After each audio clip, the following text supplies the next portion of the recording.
وسلم وبارك على نبينا وحبيبنا وقرة أعيننا محمد وعلى آله وصحبه أجمعين. وبعد، يروي الإمام البخاري والإمام مسلم كل في صحيحه عن ابن مسعود رضي الله عنه قال قال النبي صلى الله عليه وآله وسلم. The hadith in a collection of both Bukhari and Muslim. And the theme is still just talking about death and everything that surrounds it, and husn al-khitam, and aspects of understanding it, about mortality. And this hadith is probably one of the contenders for the most misunderstood or misinterpreted hadith of all time. And there's a list of them, and I intend at some point to actually go through them in a separate series. There's a hadith of the Prophet ﷺ that tend to be misused, and there's not a lot of them. There's maybe 10, 15 of them that people tend to misunderstand and misuse, and they cause a lot of confusion amongst people. And sometimes it's good just to take the hadith and explain, here's what he really meant, and here's how you're really supposed to understand it, just to kind of just get rid of the fitna behind it. And this hadith, the issue behind it is more theological, like it's a theological misconception. And you all heard it before. I'm going to use the wording that I think is helpful to understand it more appropriately. I'm going to use the wording in the collection of Imam Muslim specifically, one of his narrations. This is what he said, عليه الصلاة والسلام. قال فإن الرجل منكم ليعمل بعمل أهل الجنة حتى لا يكون بينه وبينها إلا ذراع فيسبق عليه كتابه فيعمل بعمل أهل النار فيكون من أهلها. وإن الرجل منكم ليعمل بعمل أهل النار حتى ما يكون بينها وبينه إلا ذراع فيسبق عليه كتابه فيعمل بعمل أهل الجنة فيكون من أهلها. And this hadith is, there's a different wordings for it, and you've heard one of them at some point in your life, I'm sure, where the Prophet ﷺ would say that many of you, or one of you, or a man of you, or a person amongst you, will perform the actions of Ahl al-Jannah or Ahl al-Nar. So the hadith is a vice versa type of hadith. So we'll perform the deeds of Ahl al-Jannah, meaning all the good deeds, or Ahl al-Nar, all the bad deeds.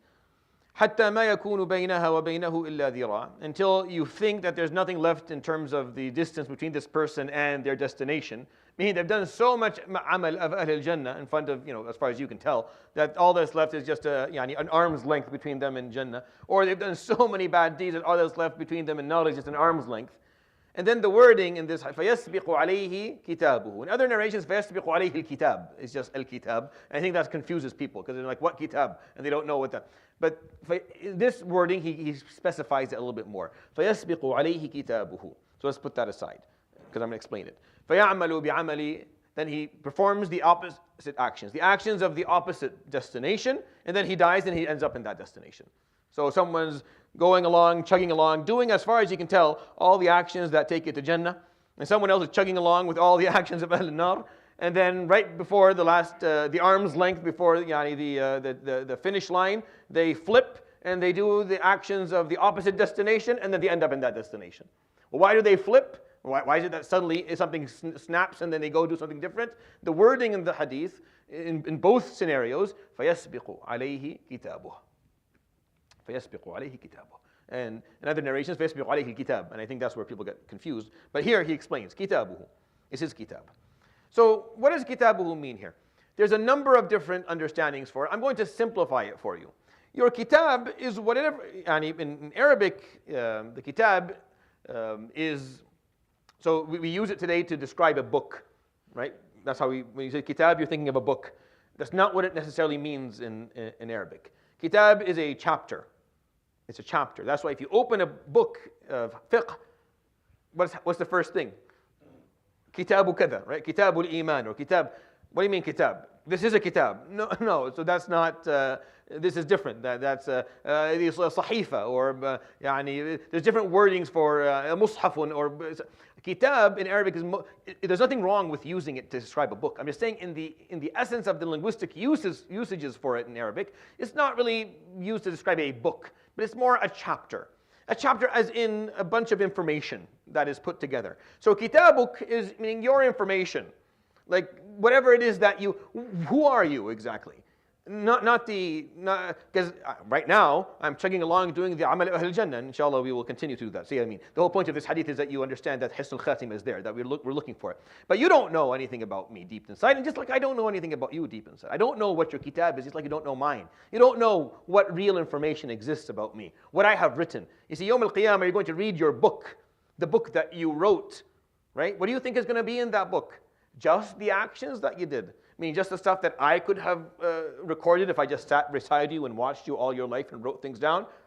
I mean, basically, we don't need the malaika then. I'll just hire someone and they'll just sit beside me and they'll write down everything I do. You think that's the book that's going to be Yawm al-Qiyamah? No, the book Yawm al-Qiyamah is going to be much more detailed. It's going to talk about things that maybe you weren't even aware of, about why you did what you did, and where your headspace was, and where your intentions were, and what your motivations were, and what was more important or what was higher on the priority list at the time that you did it. There's a lot of things that are going to be included in this book that I don't have access to if I just followed you around like your secretary, writing down every action that you performed during that day.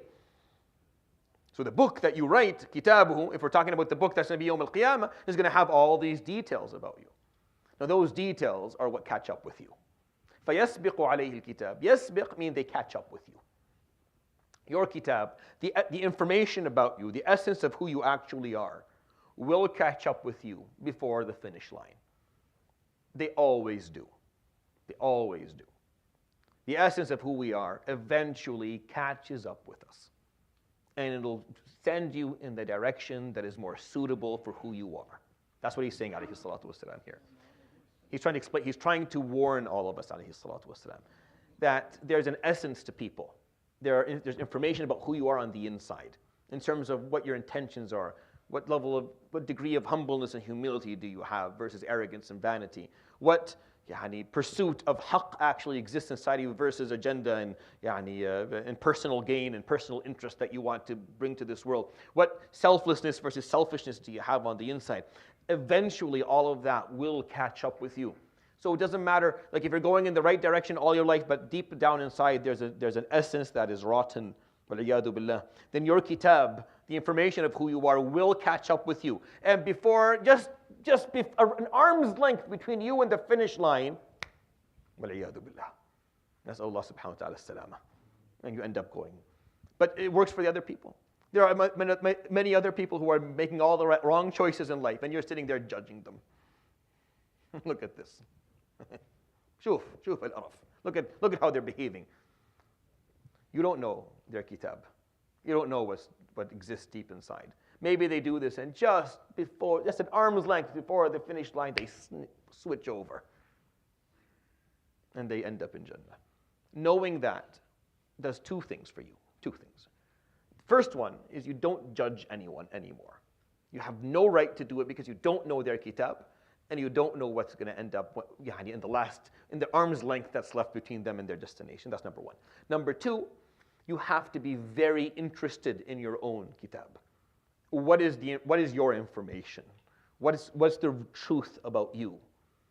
Because if you don't take care for that, then the fear is that you end up on the wrong side of it. The fear is that that last arm length, that last stretch, you got it all right, and that last stretch, you lose it.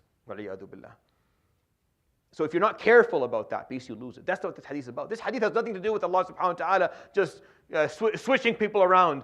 That's how, of course, maybe, but Arab old men, they love this. Oh, it doesn't make a difference. Allah subhanahu wa ta'ala does whatever He wants, and then He'll switch people around. And this hadith is used to say that there's no use of doing any good deeds or bad deeds because Allah will do whatever. You didn't hadith the hadith, yasbiq al kitab, ya Allah don't kubbo dinari, and we keep continue playing all night long, and there's no need to think about anything else because nothing.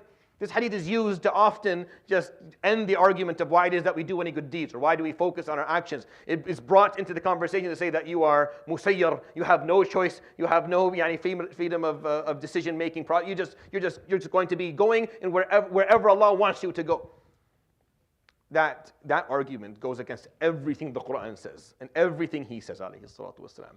For you to take the entirety of the Quran and Sunnah and put it aside and misinterpret this hadith, to understand it against is just insane. This hadith can be interpreted in different ways. For you to interpret it in a way that dismisses everything in the Quran and Sunnah and doesn't even serve the purpose of the hadith itself is hartaqa. It's nonsense. It's nonsense. It's not worth the time of the day. But what you learn from this hadith, there are these two things. Is that you don't know where people are going, so be aware, and be careful. Don't judge, you don't know. And you have to be absolutely focused on what you have, so that that does not happen to you at the end. And that your guard is up. Your guard is up at all times. Because you never know when that last stretch comes and Allah subhanahu wa ta'ala, and your kitab catches up with you. And your essence finally catches up and it exposes what really exists on the inside. Go and fix it, ya akhi. We have to work and we have to fix it so that we're consistent. That last meter, we continue on what it is that we're hoping to do in our lives, inshallah ta'ala. يروي الإمام البخاري والإمام مسلم كل في صحيحه عن ابن مسعود رضي الله عنه قال قال رسول الله صلى الله عليه وآله وسلم فإن الرجل منكم ليعمل بعمل أهل الجنة حتى ما يكون بينها وبينه إلا ذراع فيسبق عليه كتابه فيعمل بعمل أهل النار فيكون من أهلها وإن الرجل منكم ليعمل بعمل أهل النار حتى ما يكون بينها وبينه إلا ذراع فيسبق عليه كتابه فيعمل بعمل أهل الجنة فيكون من أهلها. صدق رسول الله صلى الله